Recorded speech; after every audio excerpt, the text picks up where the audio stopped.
기도하겠습니다. 하나님 아버지 감사합니다. 주님의 몸된 교회 영암교회 하나님 또 예배 가운데 나아가게 하시니 감사를 드립니다. 하나님 예배를 통해서 하나님의 뜻을 알 수 있도록 인도하여 주시고 또 하나님의 은혜를 사모하며 나아가는 귀한 예배 되어질 수 있도록 인도하여 주시옵소서. 하나님 단일 세우셨습니다. 오직 하나님만을 선포하며 나아갈 수 있도록 하나님 온전하게 붙잡아 주시고 인도하여 주시옵소서. 감사하며 우리를 구원하신 예수님의 이름으로 기도합니다. 아멘. 할렐루야. 이 자리에 서니까 갑자기 떨립니다. 오전에도 급하게 부산에서 이렇게 설교회 강단에 이렇게 설 수 있도록 인도하시고 또 이 자리 가운데 나아가야 되는데요. 굉장히 떨립니다. 왜 떨린지 모르겠지만 떨립니다. 그래도 시간 하나님의 은혜가 여러분들 마음 가운데 다시금 부어지기를 간절히 소망합니다. 우리가 위인전을 읽을 때 그 위인전이 도움이 되기도 하지만 어떤 점에서는 오히려 마이너스가 될 때도 있습니다. 예를 들어서 그 훌륭한 사람이 그 어려운 위기에서 취했던 용감한 행동에 대하여 감동하면서 실제로 그 사람과 나를 더욱더 다른 종류의 사람으로 생각해 버린다라는 거죠. 그 사람은 영웅이니까 그렇게 할 수 있었어.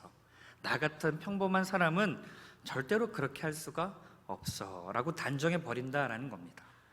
이것은 우리들 신앙생활에서도 그대로 나타납니다. 우리가 성경에서 사도 바울의 기록을 읽으면서 이런 일은 사도 바울이니까 할 수 있는 거야. 나 같은 사람에게는 절대로 일어날 수 없고 또 할 수도 없어 라고 단정해 버린다라는 것이죠.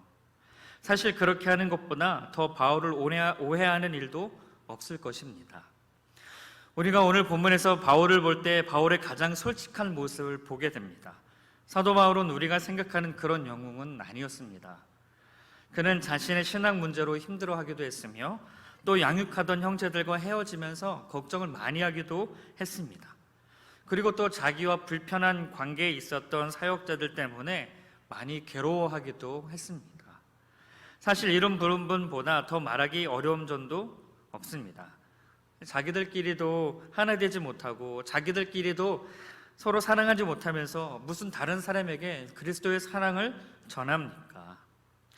그래서 바울은 이 편지를 통하여 그도 얼마나 나약한 인간의 몸과 또 생각을 가졌으며 그런 가운데 믿음을 가졌을 때 얼마나 결과가 달라지게 되는지 빌립보 교회 성도들에게 전해주고 있는 겁니다.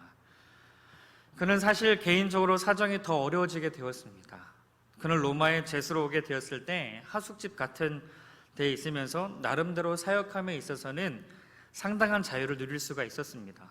다시 말씀드린다면 바울은 마음대로 사람들을 만나서 복음을 전하고 성경 공부도 할 수 있는 그런 상황이었다라는 거죠.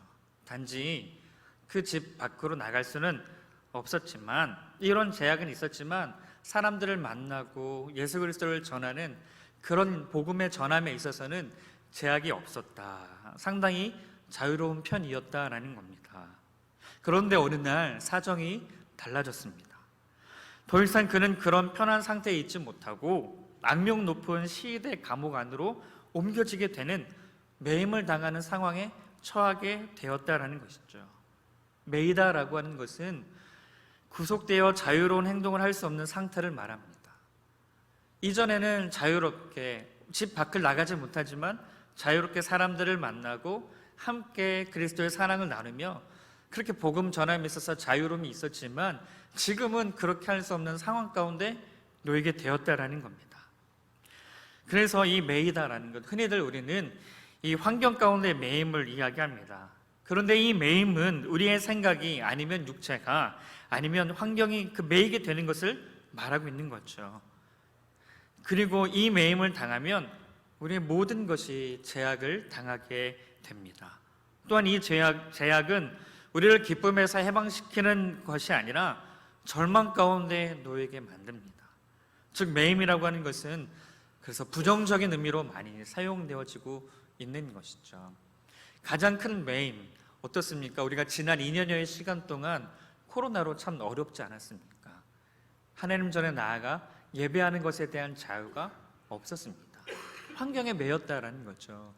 제가 사역했던 캄보디아에서도 2년의 시간 동안은 매임 가운데 있었습니다. 통행 금지도 있었고, 그래서 종교시설이 폐쇄되는, 함께 모여서 예배할 수 없는 그런 상황 가운데 있었습니다. 사도 바울, 지금까지 그래도 틈틈이 복음을 전하고 만날 사람도 만날 수 있었습니다. 그러나 이제부터는 완전히 자유가 봉쇄당하는 본격적인 감옥 생활을 하게 되는 것이죠. 그는 열심히 복음을 전했지만 사정은 더 나아지지 않고 오히려 더 악화된 겁니다. 자유롭게 복음을 전할 수 있는 상황이었지만 이제는 자유롭게 복음을 전할 수 없는, 아니 어찌 보면 복음을 전하는 것 자체도 다 막혀버린 그런 상황 가운데 있었다라는 겁니다. 이럴 때 그가 걱정하는 것이 무엇입니까? 우선은 자신의 일신상의 문제일 겁니다. 그는 분명히 시위된 감옥 안에 들어가면 비인간적인 대우를 받게 될 것입니다. 어쩌면 재판이 빨리 진행되면서 그가 사형을 당하게 될지도 모릅니다. 이것에 대하여 사도 바울은 걱정하고 있는 것이죠. 또 언제 죽을지 모르는 상태에서 미래에 대하여 걱정을 합니다. 여러분, 우리가 지난 2년의 시간 동안 얼마나 많이 걱정하지 않았습니까? 빨리 끝나야 되는데 끝날 기미가 보이지 않으니까 내년에도 이러면 어떡하나. 지금도 여전히 코로나가 계속해서 많은 감염자들이 발생하면서 또 다시 교회가 예배드리는 것이 막히면 어떡하나, 이런 걱정. 사도 바울, 그런 걱정 가운데 있다라는 거죠. 또 지금까지 그가 말씀을 양육하던 자들에 대해서도 걱정을 합니다. 특별히 맡겨둘 만한 사람이 있었던 것 같지는 않습니다. 그래서 사도 바울, 이런 걱정이 앞서지 않았나 생각됩니다. 주님, 이런 상황에서 감옥에 들어가 버리면 남겨진 자들은 어떻게 합니까? 하나님, 내가 지금 감옥에 가면 하나님 나를 통해서 복음을 들었던 그 남겨진 자들은 어떻게 합니까? 이런 걱정들. 바울에게 있어 눈앞에 나타나는 현실을 생각하면 그렇게 답답하고 단 하루도 견디기 어려운 형편이었던 것입니다. 하지만 사도 바울은 이 모든 것을 조용하게 이겨냅니다. 처음에는 말로 표현할 수 없을 정도로 답답했는데 한번 생각을 바꾸니까 그렇게 감사할 수가 없었습니다. 바울이 감옥에서 승리할 수 있었던 것은 어떤 신비적인 기적이 있었기 때문이 아닙니다. 그는 아무런 변화가 없는 가운데 생각의 전환만으로 그렇게 기뻐하고 있습니다. 결국 그가 깨달은 것은 적은 내 안에 있다라는 겁니다. 자기 안에 완전하려고 하는 경향, 끝까지 하나님을 신뢰하지 못하게 만드는 자기 기질, 하나님께 모든 것을 맡기지 못하는 완벽주의, 다른 사람 앞에서 자신의 약한 모습을 인정하기 싫은 교만과 프라이드, 바로 이것이 자신의 적이다라는 것을 그가 깨달았다라는 것이죠. 그가 마지막까지 붙들고 있던 자존심과 자기 생각을 버렸을 때 그는 감옥에서도 하나님의 찬란한 빛이 비춰지는 것을 발견할 수 있었다라는 겁니다. 중요한 것은 생각의 변화입니다. 오늘 본문에서 사도 바울은 빌립보 교회 성도들에게 성도란 당장 눈앞에 보이는 면만 보는 것이 아니라 눈에 보이지 않는 이면을 바로 볼 줄 아는 것이 필요함을 그렇게 말하고 있습니다. 사도 바울이 이 로마의 감옥에 갇혔다는 소식은 빌립보 교회 성도들에게는 큰 걱정거리가 되지 않을 수 없었습니다. 그들에게 예수님을 전한 이는 바로 사도 바울입니다. 빌립보 교회 성도들을 그래서 바울을 진정으로 사랑했고 전심으로 후원했습니다. 그런데 바울은 걱정에 가득 차 있는 빌립보 교인들에게 이렇게 말을 하고 있는 것이죠. 12절 말씀 보실까요? 형제들아, 내가 당한 일이 도리어 복음 전파의 진전이 된 줄을 너희가 알기를 원하노라. 여기서 중요한 것은 그가 말하고 있는 나의 당한 일이라고 하는 것은 도대체 무엇을 의미하느냐라고 하는 겁니다. 아마도 이것은 빌립보 교회 성도들이 알고 있는 일이며 그것으로 인하여 염려하고 있었던 일로 생각이 됩니다. 그렇기에 그것은 사도 바울이 비교적 자유로운 죄수 생활을 하다가 시위대 안에 있는 감옥으로 옮겨지게 된 것을 말하는 것 같습니다. 로마에서 재판을 받고 있는 죄수, 특별히 사도 바울처럼 로마 시민권의 특권을 지닌 죄수들은 어느 정도 최소한의 자유를 주면서 시위대라고 하는 왕궁 근위병들이 돌아가면서 교대로 지키게 합니다. 이 왕궁 근위병들은 보통 지체 높은 귀족 집안의 자제들입니다. 이런 근위병들이 사도 바울을 지키다 보니까 어떤 일이 생기게 됩니까? 사도 바울이 가만히 있을 사람이 아닙니다. 이전까지는 걱정과 근심 가운데 있었는데 생각의 전환을 하니까 계속해서 그들에게 전하는 것이죠. 여러분, 내 말 좀 들어보십시오. 내 말 좀 들어보십시오. 하면서 틈만 나면 그들에게 예수 그리스도를 전했다라는 것이죠. 그래서 왕궁 근위병들 안 들을래야 안 들을 방법이 없습니다. 그러다 보니까 복음이 온 시위대 병사들에게 퍼져나가 귀족들 집안에까지 전해지고 또 감옥에 찾아오는 모든 사람들에게도 그렇게 복음이 전해지게 된 것이죠. 그래서 13절에서 이렇게 고백합니다. 이러므로 나의 매임이 그리스도 안에서 모든 시위대 안과 그 밖에 모든 사람에게 나타났으니. 사도 바울의 투옥으로 그가 접촉하는 이 로마의 군인들이 복음을 영접했음을 보여주고 있는 겁니다. 그 결과로 복음이 널리 퍼지게 되었다라고 하는 것이죠. 14절입니다. 형제 중 다수가 나의 매임으로 말미암아 주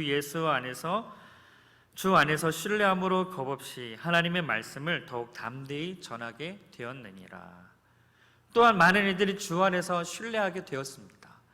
바울이 전한 복음을 듣고 주님을 확고히 믿게 되는 이 결과도 나타나게 되었다라고 하는 것이죠. 그뿐만이 아닙니다.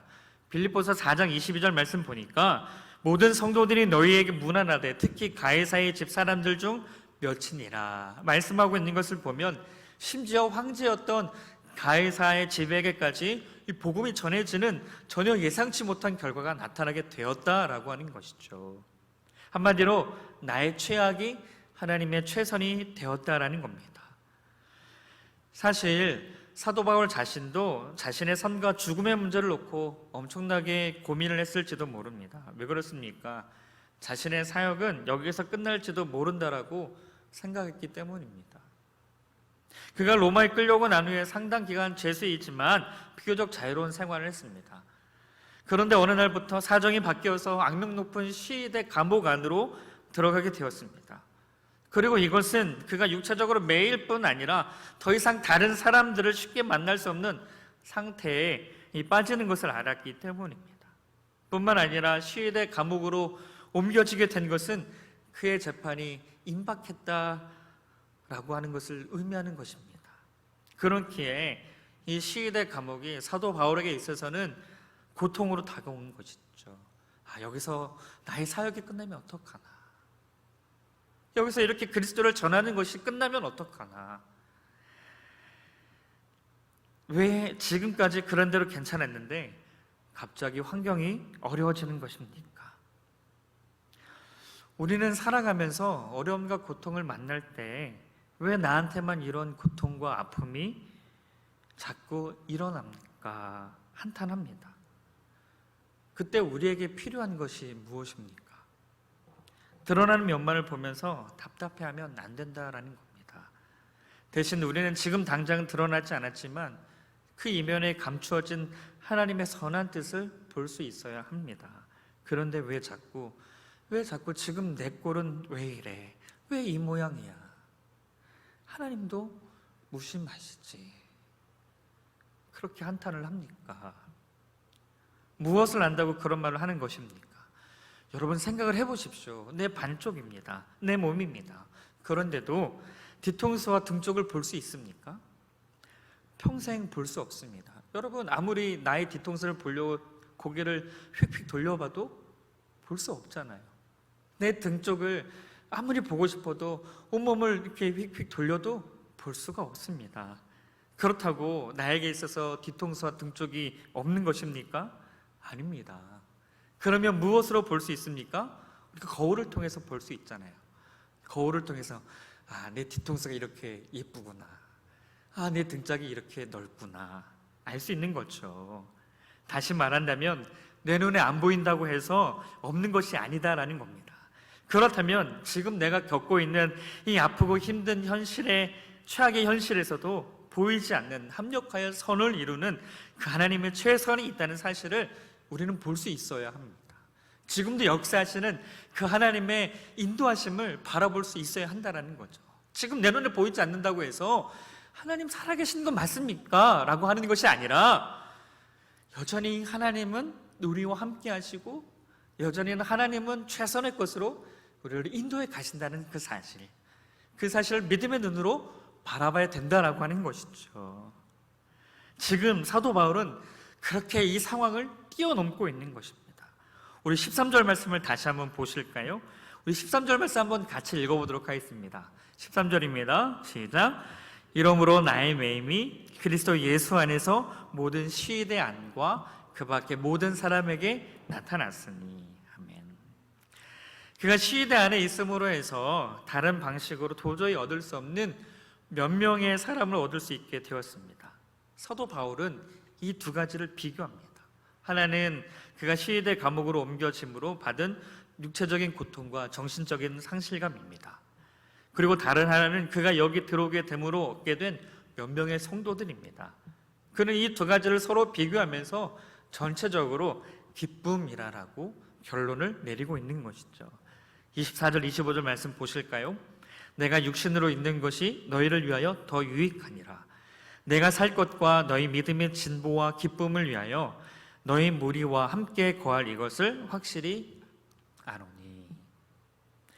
그는 자기가 이 시위대 안에 감옥의 안에 들어오고 또 이 안에서 고통받는 것이 복음의 진보가 되었다. 다시 말해서 복음을 위해서 더 유익했다라고 하는 결론을 내리고 있습니다. 그는 자신이 당한 육체적인 고통과 아픔에 초점을 맞추고 있는 것이 아닙니다. 아마 그렇게 했다면 시위대 감옥 안에서 있는 지금은 끔찍했다라고 결론을 내렸을 겁니다. 그러나 그는 물론 그가 당한 고통도 이 비교 항목에 다 넣었습니다. 그는 비중을 자신의 개인의 편에 두지 않고 오직 복음의 진보에 두고 있는 것이죠. 비록 고통과 아픔이 있지만 그럼에도 불구하고 예수 그리스도를 전하고 있는, 그래서 이 매임이 결국에는 그리스도를 전하게 되는 기쁨이 되었다라고 결론을 내리고 있는 것이죠. 그러면 어떻게 해서 사도 바울이 이 험악한 시위대 안에서, 그 감옥 안에서 그토록 많은 사람들의 인정을 받게 되었을까요? 그것은 그가 이 감옥에 들어온 이상 철저하게 적응하기로 마음먹었기 때문입니다. 하지만 사도 바울, 존경받는 사도이든 복음의 신학자이든 그런 것들이 전혀 통하지 않는 이방인의 감옥에 들어와 있습니다. 그러면 그가 여기에서 어떻게 복음의 진보를 나타낼 수 있을까요?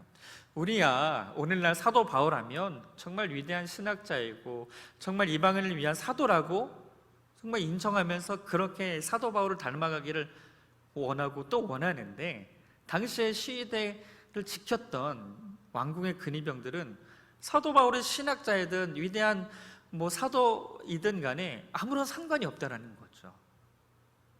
그런데 그가 어떻게 그 복음의 진보를 나타낼 수 있었을까요? 자기 자신을 철저하게 그 상황에 적응시켰기 때문입니다. 사도 바울은 시위대 감옥 안에 들어가면서 그나마 자기가 가지고 있었던 마지막 자존심을 다 버리고 철저하게 그 시위대 감옥에 적응을 한 것입니다. 사람은 적응하지 않으면 절대로 남에게 감동을 줄 수가 없습니다. 특히 도저히 적응할 수 없을 것 같은 사람이 너무나도 잘 적응할 때 그는 다른 사람들에게 감동을 그렇게 주게 되어 있지 않습니까? 한번 생각을 해보십시오. 로마의 군인들 중에서도 감옥을 지키는 군인이 어찌 보면 가장 보직이 나쁜 군인일 겁니다. 높은 귀족의 자제들, 그래서 그들을 어떻게 하면 다스리기 위해서 이런 보직을 맡게 된, 그러다 보니까 하루 종일 그들이 보는 사람들은 항상 찡그리고 있으며 언제나 불만이 가득 차 있고 몇 번씩 말을 해야 겨우 반응을 보일까 말까 한 죄수들입니다. 죽음을 앞두고 있기 때문에 너네들 말을 하든 말든 나는 내 방식대로 할 거야. 죄수들이 갖고 있는 마음이 다 이랬을 거다라는 거죠. 그런데 그 중에 한 노인이 있습니다. 그들은 처음에 그를 모르고 때렸습니다. 그러나 조금 지나고 보니까 그는 거기에 있어야 할 사람이 아니었습니다.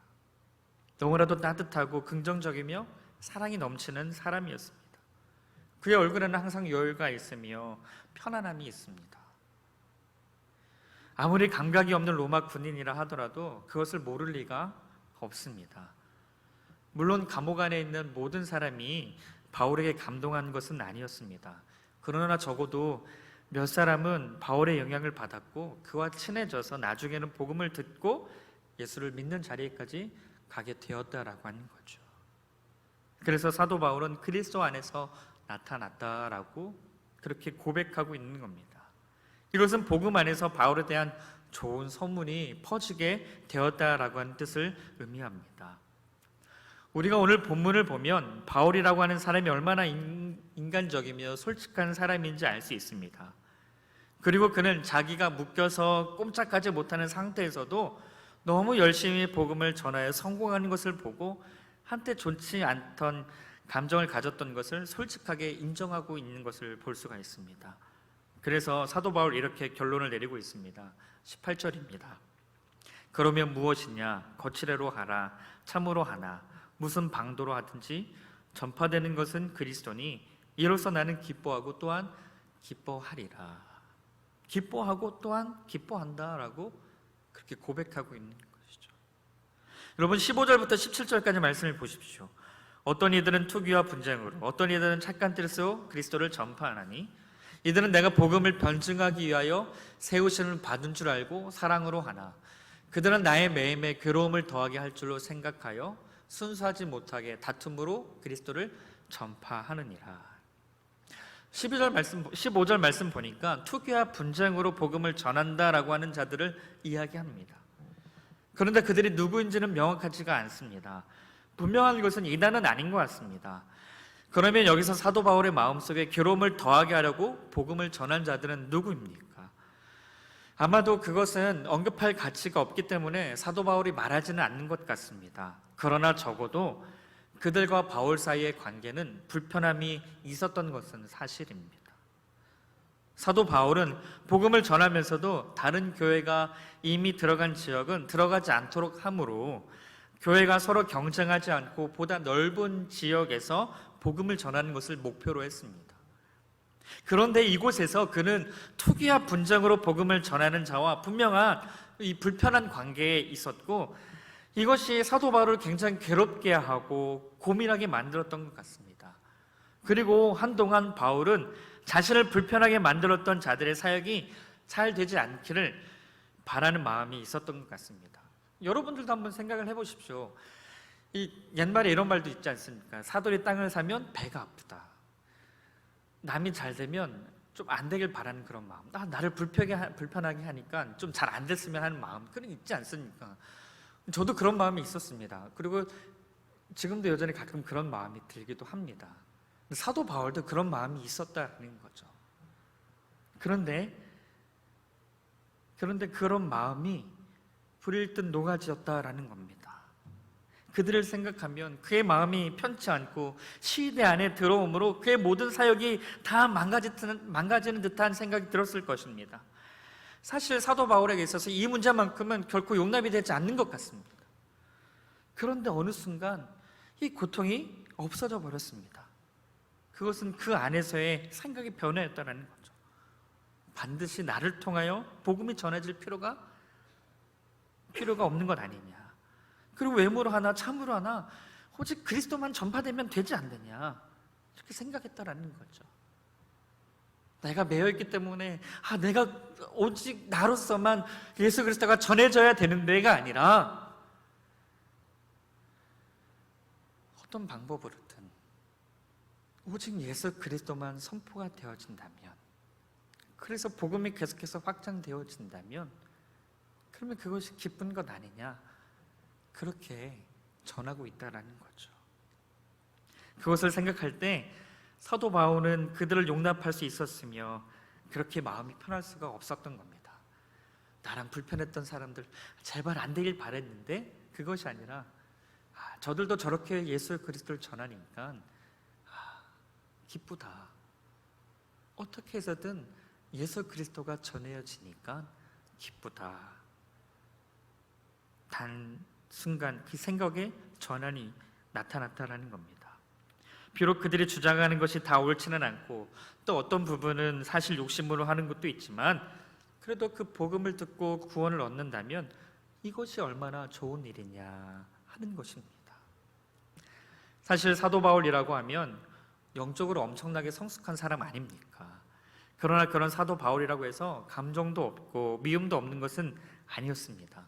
그도 우리와 똑같은 사람의 마음과 사람의 감정을 가지고 있었던 것이죠. 그럼에도 그가 어려운 가운데 승리할 수 있었던 이유가 어디에 있습니까? 철저하게 자기 자신을 믿지 않고 주님을 신뢰했기 때문입니다. 그는 자신이 오직 주님의 종이라는 것을 생각했습니다.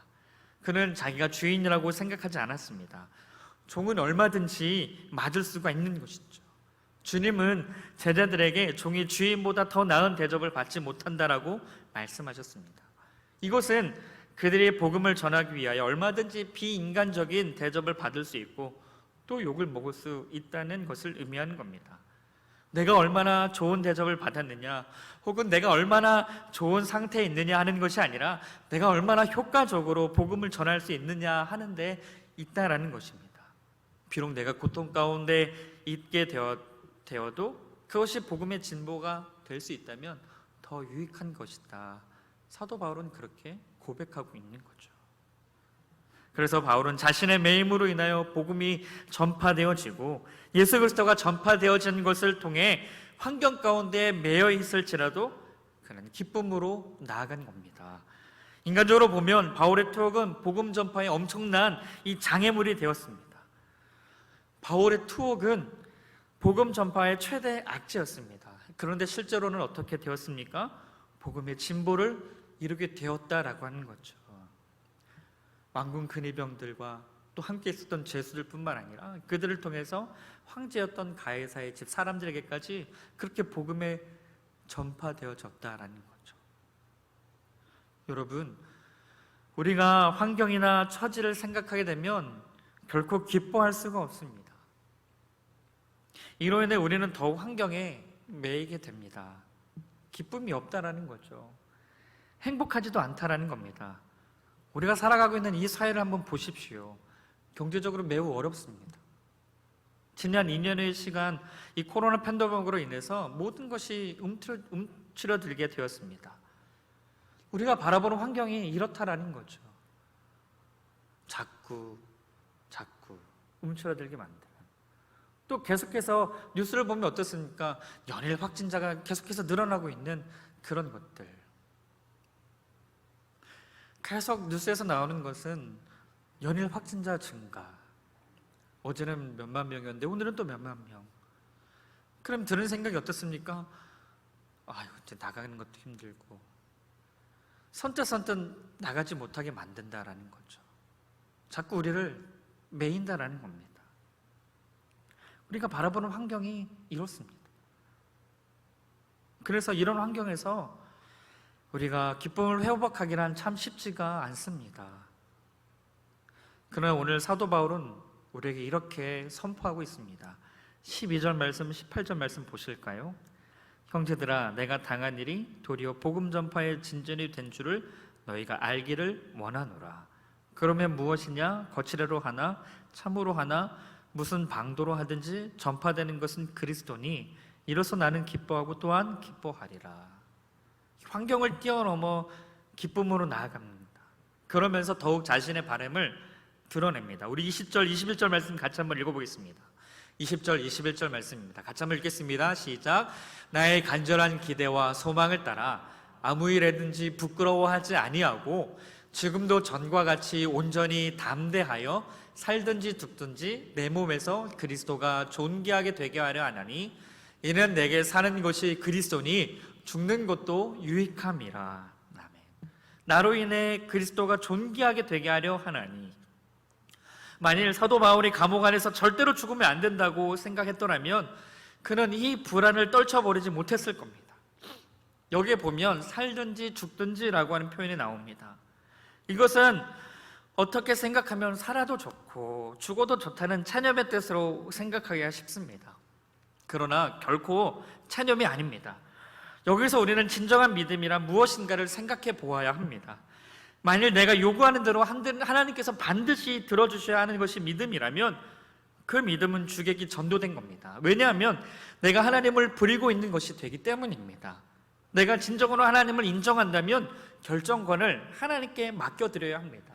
살든지 죽든지라고 하는 표현은 하나님께 나의 모든 결정권을 맡겨드립니다 라고 하는 것을 의미하는 것이죠. 다윗은 밧세바와 간통함으로 한 아이가 생기게 되었습니다. 그 아이는 솔로몬의 형입니다. 그런데 하나님께서 그 아이를 치셔서 그 아이는 병이 들었습니다. 다윗이 그 아기가 살도록 하나님께 목숨을 걸고 기도했습니다. 사무엘하 12장 16절 말씀인데요, 다윗이 그 아이를 위하여 하나님께 간구하되 다윗이 금식하고 안에 들어가서 밤새도록 땅에 엎드렸으니, 다윗은 아무것도 먹지 않고 마시지도 않고 골방 안에서 울면서 하나님께 매달렸습니다. 그런데 그 아이는 죽어버렸습니다. 그래서 사람들이 만일 다윗이 이 사실을 알면 너무 충격을 받을 것 같아서 알려주기를 주저했습니다. 하지만 다윗이 보인 반응이 무엇입니까? 사무엘하 12장 19절 20절 말씀인데요, 다윗이 그의 신하들이 서로 수군거리는 것을 보고 그 아이가 죽은 줄을 다윗이 깨닫고 그의 신하들에게 묻되 아이가 죽었느냐 하니 대답하되 죽었나이다 하는지라. 다윗이 땅에서 일어나 몸을 씻고 기름을 바르고 의복을 갈아입고 여호와의 전에 들어가서 경배하고 왕궁으로 돌아와 명령하여 음식을 그 앞에 차리게 하고 먹은지라. 어떤 의미입니까? 아이가 죽을 병에 걸려서 간절히 매달면서 울면서 금식하며 기도했습니다. 아이가 죽었다는 소식 들으면 보통의 반응은 애곡하고 어쩌면 더 슬퍼하고 그렇게 해야 되는데, 다윗이 보인 반응은 하나님 전에 들어가서 경배하고 음식을 차려서 먹었습니다. 왜 그렇습니까? 그렇게 한 이유가 뭡니까? 아직 아기가 살았을 때 살려달라고 매달렸다라는 거죠. 왜 그렇습니까? 지금 비록 죽을 병에 걸렸지만 아이가 살았기 때문에 그렇게 매달렸다라는 거죠. 하지만 다윗은 자신 스스로 하나님을 어떻게 할 수 없다는 것을 알고 있었습니다. 그래서 그는 한편으로는 결사적으로 하나님께 매달리면서도 다른 한편으로 하나님께서 이 아이를 데려가실 수도 있다는 것을 인정하고 있었다라는 거죠. 모든 결정권은 하나님께 있다. 여러분, 우리는 오직 한 가지 길만 하나님께 제시하고 하나님께 강요할 수는 없습니다. 우리는 결정을 하나님이 하시도록 그렇게 해야 합니다. 왜요? 왜 그렇습니까? 하나님이 주권자 되시기 때문입니다. 사람을 살리기도 하시고 죽이기도 하는 분이 바로 우리가 믿는 하나님 아버지 되십니다. 우리가 하나님께 이렇게 해라 저렇게 해라 명령할 수 있는 것이 아니다라는 거죠. 단지 아직 살아있을 때 하나님께 매어 달릴 수 있습니다. 그러나 하나님의 결정을 받아들일 가능성을 또한 열어두어야 합니다.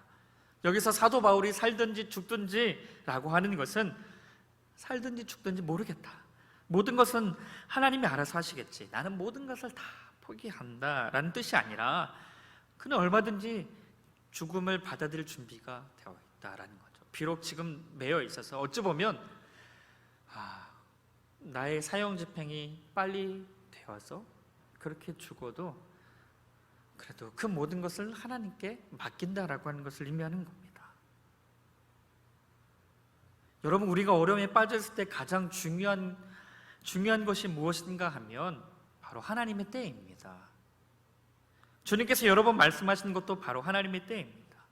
하나님께서 일하시는 시간이 있다라는 거죠.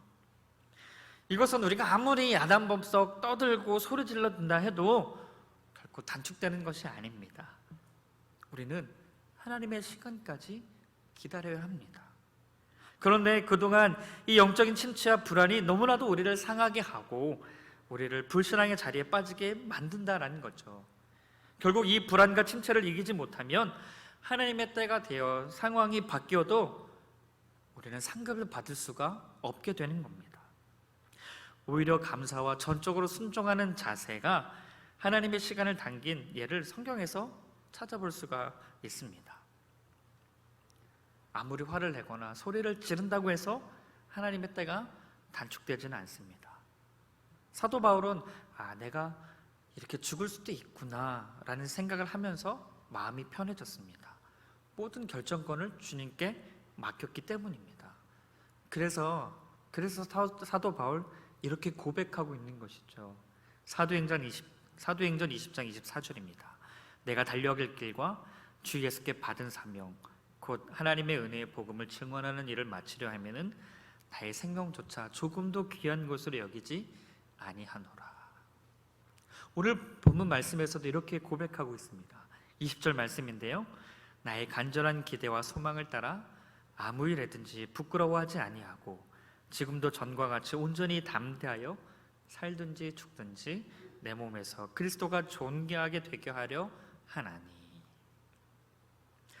사도 바울의 마음속에서 이제 주님이 나에게 시간을 더 주시지 않고 데려가실 수도 있다는 생각이 들었을 때 오히려 그의 마음이 뜨거워지는 것을 느낄 수 있었습니다.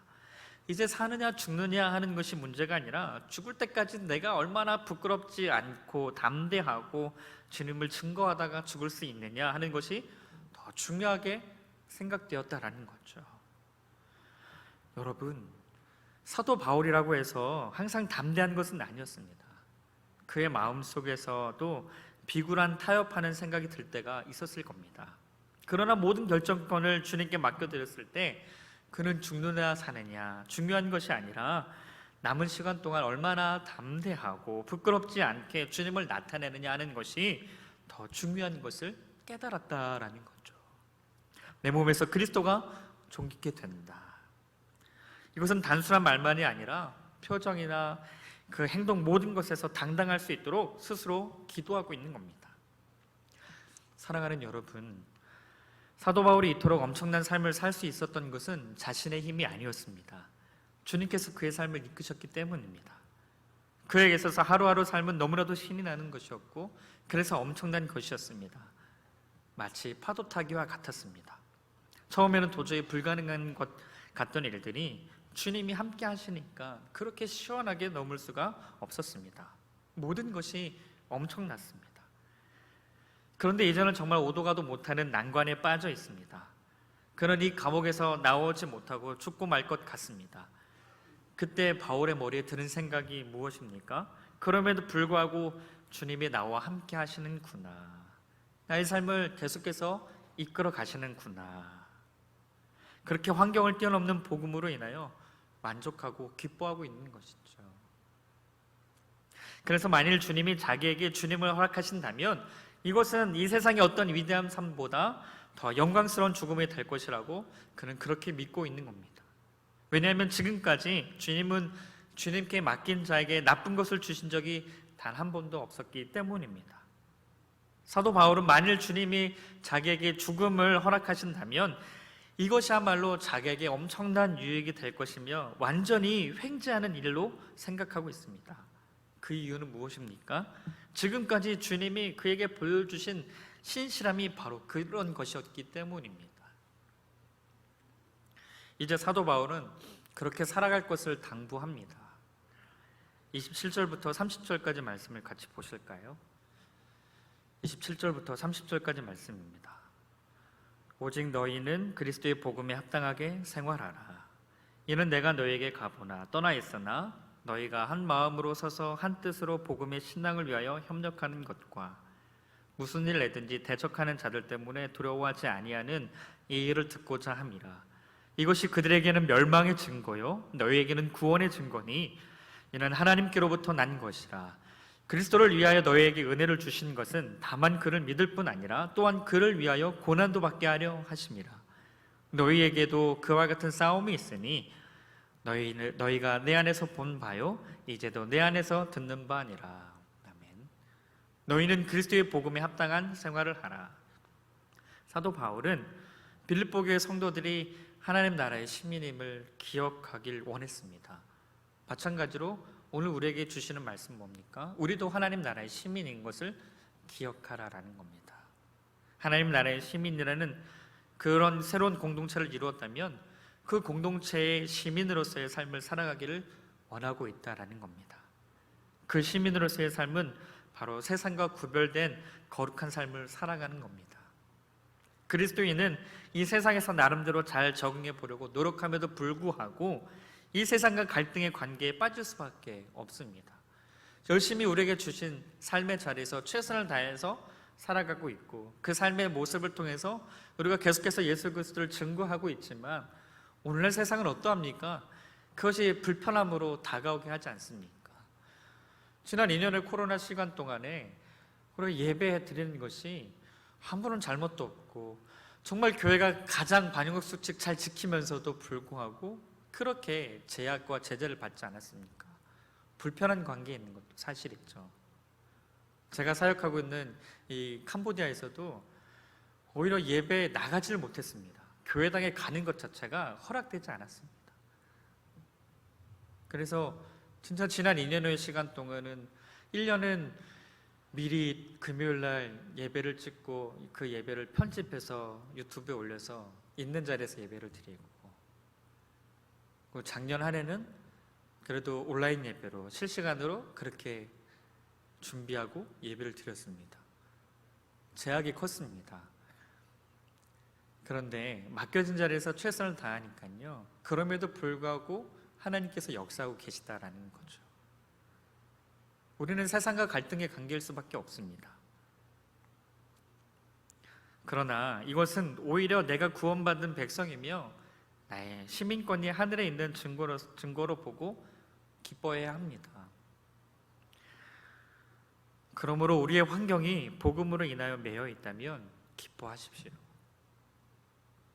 그것은 우리가 하나님 나라의 시민임을 증명해 주기 때문입니다. 예전에 한국에서 사역할 때 사역했던 목사님이 진리에 대해서 이렇게 나누던 중에 이런 얘기를 하셨습니다. 진리는 자유케 하는 멍에이다. 그렇습니다. 우리는 진리이신 예수님께 매인 자들입니다. 그리고 그 매임은 우리를 더욱 아프게 하는 것이 아니라 더욱 기쁨을 가져다 주는 그런 매임입니다. 그러므로 우리도 그리스도 복음에 합당한 생활을 하며 환경을 뛰어넘는 복음의 기쁨을 누리며 나아가는 그냥 믿음의 사람들이 될 수 있기를 간절히 소망합니다. 여러분 매임 가운데 계십니까? 그래서 아파하고 계십니까? 그러나 생각을 바꾸십시오. 이 매임은 나를 통해서 예수 그리스도가 더욱더 전해질 수 있다는 그 매임이 될 수 있습니다. 오늘 사도 바울이 생각의 전환으로 그렇게 나아갔던 것, 나의 매임은 내가 하나님 나라의 시민이구나, 그렇기 때문에 나한테 매임이 오는구나. 이럴 때일수록 이 사실을 기억하면서 더욱더 힘써 여러분들의 맡겨진 자리에서 최선을 다해서 복음의 기쁨을 누릴 수 있기를 간절히 소망합니다. 그리고 그런 우리 영암교회가 될 수 있기를 간절히 소망합니다. 기도하겠습니다. 하나님 아버지, 우리가 하나님 앞에 나아갑니다. 사도 바울은 매임 가운데 있습니다. 그러나 그 매임은 예수 그리스도를 더욱더 증거하게 되는 복음의 진보를 이루게 되었습니다. 그래서 그는 복음의 기쁨을 누린다라고 선포합니다. 그렇습니다. 오늘을 살아가는 우리들 또한 하나님 매임 가운데 있습니다. 예수 그리스도의 매임. 그러나 그 매임은 우리에게 더욱더 기쁨을 가져다 주는 매임입니다. 나를 통해서 예수 그리스도가 온전히 선포되어지고 우리를 통해서, 우리 공동체를 통해서, 우리 교회를 통해서 그렇게 예수 그리스도가 선포되어지는 그 기쁨, 그리고 그 매임을 통해서 나는 하나님 나라의 시민임을 더욱더 증명하기 때문에 하나님 그 기쁨 가운데 나아갈 수 있음을 고백합니다. 환경의 매임 가운데 있을지라도 우리가 예수 그리스도를 전하며 그 기쁨으로 충만케 되는 놀라운 은혜가 우리의 삶 가운데, 또 우리 영암교회 가운데 온전히 나타날 수 있도록 주여 붙잡아 주시옵소서. 감사드리며 우리를 구원하신 예수님의 이름으로 기도합니다. 아멘.